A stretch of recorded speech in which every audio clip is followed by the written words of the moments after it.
Voici 3 minutes pour convaincre en partenariat avec Autrement dit pour cette campagne des cantonales qui s'appelle maintenant les départementales et que vous pourrez vivre en direct à partir de 19h30 dimanche pour la soirée spéciale avec tous les résultats. Sur notre plateau, nous recevons dans le canton de Tourcoing 2 Jean-François Bloch. J'excuse votre colistière Chantal Paulet, qui est votre binôme et qui malheureusement travaille et ne peut pas être présente sur ce plateau. Vous avez 3 minutes pour convaincre, vous portez les couleurs du Front National et le temps est à vous. Nous sommes donc tous les deux conseillers municipaux de Tourcoing. Notre programme a donc comme finalité profonde l'emploi, car nous savons que c'est la préoccupation première de tous les Françaises et Français. Et à Tourcoing notamment, 15% de taux de chômage, c'est un problème majeur. Aussi, cette préoccupation rentre évidemment dans les compétences du département du Nord, et nous savons que ces compétences sont essentiellement sociales. Donc nous avons 2 priorités sociales pour notre programme. La première priorité, c'est l'insertion. En effet, depuis 1985, existe un revenu minimum d'insertion qui est devenu le revenu de solidarité active, mais cette insertion, pour l'instant, n'est pas encore très bien maîtrisée.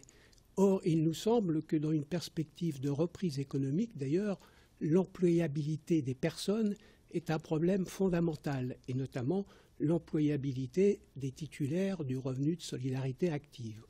Aussi, nous proposons de mettre en place à Tourcoing une commission locale d'insertion qui permettrait de réunir le centre communal d'action sociale, un conseiller général, nous si nous sommes élus, et les associations qui œuvrent dans ce domaine de l'insertion pour essayer d'aider les assistantes sociales du département du Nord à avoir une maîtrise de ce problème. Deuxième priorité, c'est la prévention. En effet, nous pensons que dans le domaine social, le département qui gère les collèges peut agir auprès des adolescents. Les adolescents ont besoin de conseils, notamment pour leur alimentation et pour leur vie sportive et physique.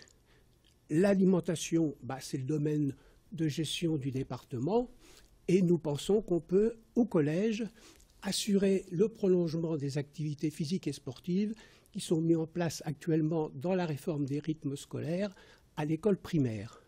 Voilà, ce programme est ambitieux. Il nécessite effectivement des moyens financiers supplémentaires, mais que nous pensons pouvoir redéployer, plutôt évidemment que d'augmenter le budget du département et d'augmenter les impôts. Voilà, et nous faisons confiance à l'administration départementale pour nous aider dans cette mission.